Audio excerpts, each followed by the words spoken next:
So the benefits of strong standards, obviously the NRDC, we're an NGO, we're an environmental advocacy organization, so we obviously are pushing for the strongest standards possible.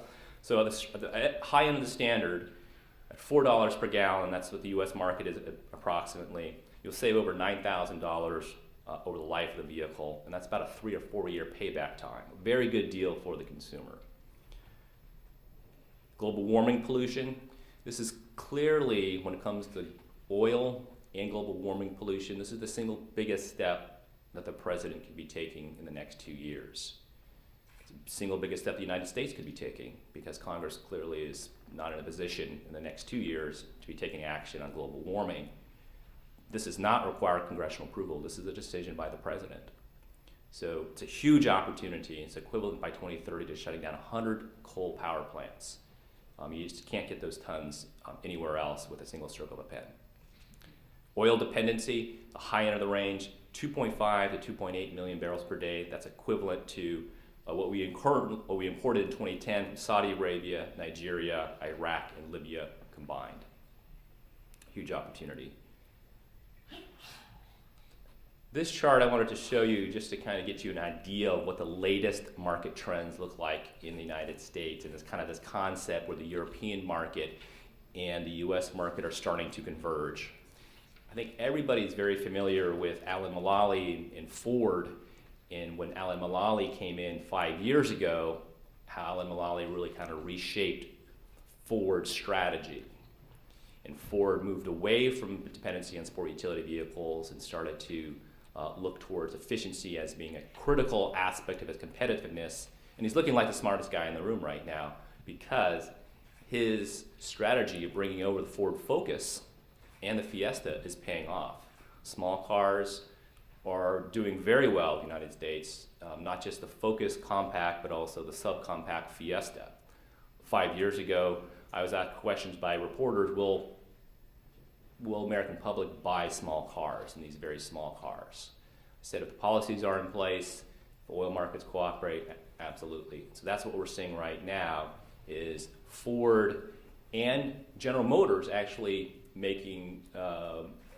doing very well with compact cars. The Chevy Cruze and the Ford Focus are actually selling at a premium over their Japanese competitors, Corolla and the Civic, at about $1,000 or $2,000 premium over those vehicles. So the American automakers can compete on fuel efficiency. It's quite, it's quite an exciting development, of course, for us who've always pushed them to do such. So if you see what the market is doing right now, you'll see that the market is shifting on the margins to the fuel-efficient vehicles. If it wasn't for the earthquake in Japan, we would see much better performance out of the hybrids. Before the earthquakes hit, the rate of growth of the hybrid market was 3 times faster than the average. It's slowed down quite a bit now because of the earthquake, the limitations on supplies, as well as small cars, the limitations on supplies of Honda, Toyota, Nissan vehicles. But regardless, what you see, and this is April 2011 compared to April 2010 data. Again, this is what this data. There's many different ways to take a look and take a cut at this data, but I think it's all the indicators that I look at. It's very clear the market is shifting on the margins away from truck-based SUVs. In particular, no one's putting in money into that. No one's buying those kinds of vehicles, and we're moving to highly fuel-efficient vehicles. And this is another just a quick snapshot of a analysis that I did very quickly, which is to show that the auto companies can respond when motivated. These are the number of vehicle models offered which meet our 2016 34.1 mile per gallon standard. And you can see that between 2000 and 2007, about 50 or so models were being offered that met that standard. Well, when Congress passed the 2007 energy bill, which required 35 by 2020, 35 miles per gallon by 2020, what you see was an immediate jump in the number of vehicles. I do mean immediate. In the next year, the auto companies, in some cases, was able to very rapidly turn around and introduce modifications. And then when President Obama announced a national program, what you see here is that the number of models really took off. So auto companies can respond quite fast when motivated with proper signals.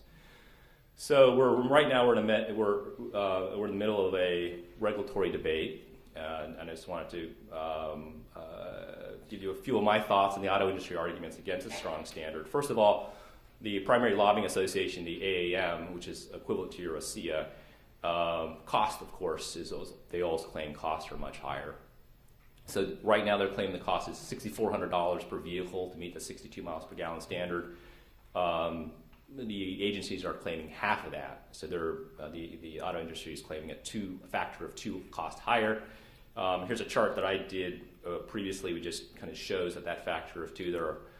I can talk to folks, anybody offline, why the differences are, but suffice to say that the track record of the industry, 2 times cost difference is to be expected. Auto industry claims job losses.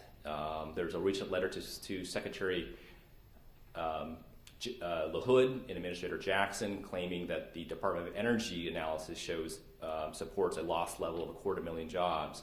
Well, I took a look at the actual EIA analysis, and the actual EIA analysis shows that jobs will increase between 2010 and 2025 with a 6% scenario by 280,000 jobs. So jobs is a big issue. It's obviously very important politically to this administration as well to others.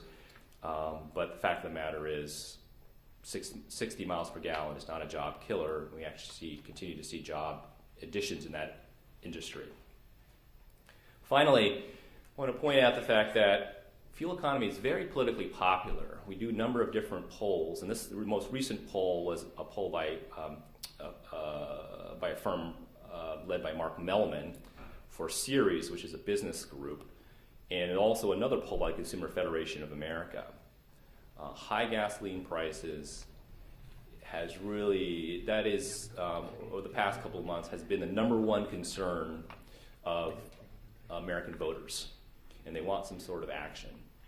And while Congress is debating about drilling, the most popular thing that the American public sees as a solution is higher fuel economy standards. And 60 miles per gallon, right now we're at about high 20s, call it about 27, 28 miles per gallon average in the new certification levels.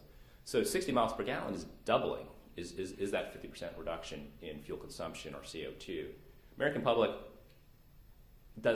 is not scared by those kinds of numbers, which is very quite heartening. And in fact, I think these polls seem to suggest the same. Almost 80%, even in hard-hit states like Michigan and Ohio, almost 80% support for a 60 mile per gallon fuel economy standard. So, in short, again. To come back to where I started from, I think the issues in the United States around fuel economy are quite dramatically changing.